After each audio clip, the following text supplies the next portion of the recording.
आर्थिक परिदृश्य में सुनील मित्तल निजी क्षेत्र में निवेश प्रयोगशाला में शामिल हुए हैं। आरबीआई मौद्रिक नीति समिति अप्रैल 2025 की रिपोर्ट का मुख्य अंश है कि रेपो रेट में कटौती की। रेपो रेट 25 आधार अंक 0.25 से घटाकर 6.25 से 6 किया गया है, मतलब 0.25 इसमें कम की गई है। इसमें कमी यह है 2025 में दूसरी बार कटौती है। इससे पहले 7 फरवरी 2025 में रेपो रेट 6.5% से घटाकर 6.25% की गई। मतलब पहले 2.5 घटे, अब 2.25 घटाई है पहले भी, और अभी भी वही घटाई है।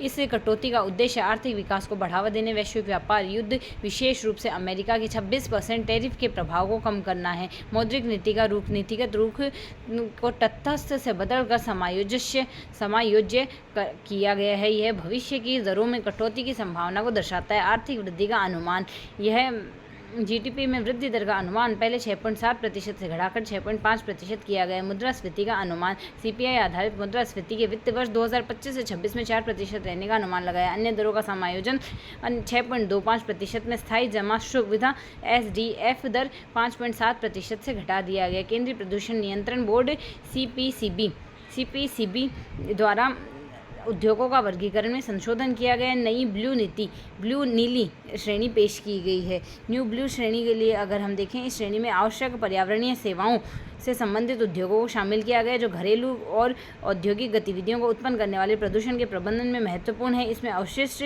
से ऊर्जा संयंत्र, कंप्रेस्ड बायोगैस संयंत्र और विशिष्ट फीड स्टॉक का उपयोग करना व बायो माइनिंग जैसी गतिविधियों को शामिल किया गया है। वर्गीकरण सीपीसीबी के प्रदूषण सूचकांक पीआई पर आधारित है। रेड में आएगा पीआई > 80 होनी चाहिए। उच्च प्रदूषण क्षमता 55 से 80 के बीच में होगा। ऑरेंज मध्यम प्रदूषण क्षमता 25 से 55 के बीच में होगी। निम्न प्रदूषण क्षमता ग्रीन और व्हाइट में <25 प्राय प्रदूषण रहित होता है। ब्लू आवश्यक पर्यावरणीय सेवाओं से संबंधित उद्योग है। अमेरिका लगातार चौथे पर बना भारत का सबसे बड़ा व्यापारिक साझेदार। अमेरिका 2021-22 से भारत का वैश्विक व्यापार में रैंकिंग में शीर्ष स्थान लिए हुए हैं, और चीन भारत का दूसरा सबसे बड़ा व्यापारिक साझेदार बना हुआ है 127.7 बिलियन के साथ, और अमेरिका का बड़ा है 131.84 अरब डॉलर का द्विपक्षीय व्यापार हुआ है इनका। 2013-14 से 2017-18 में 2020-21 में चीन में भारत का शीर्ष व्यापारिक साझेदार था।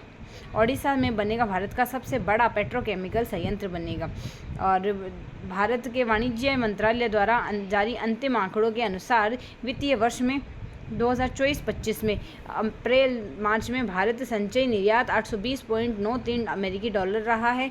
कुल संचयी निर्यात वस्तुओं का निर्यात 437.42 बिलियन अमेरिकी डॉलर व सेवाओं का निर्यात 383.51 बिलियन डॉलर रहा है। इटालियन परियोजना अरुणाचल प्रदेश के दिबांग घाटी में प्रस्तावित 3097 मेगावाट का एक प्रमुख जल विद्युत परियोजना है। यह द्री व टैंगोन नदियों, दिबांग नदी की सहायक नदियां हैं, जो ब्रह्मपुत्र में सहायक है, पर रन ऑफ रिवर योजना के रूप में विकसित है। परियोजना का Italian hydro electric power company limited, Jindal power limited व hydro power development corporation of Arunachal Pradesh limited का संयुक्त उद्यम द्वारा निष्पादित कर रहा है, जो जिंदल 74% अरुणाचल सरकार की 26% हिस्सेदारी रही है। हाल ही में मुंबई के मनमाड़ पंचवटी एक्सप्रेस में देश का पहला ट्रेन एटीएम भारतीय रेलवे के भुसावल डिवीज़न के और किस बैंक के सहयोग से शुरू किया गया? बैंक ऑफ महाराष्ट्र TCL ने हाल ही में अपना अध्यक्ष और CEO नियुक्त किया है।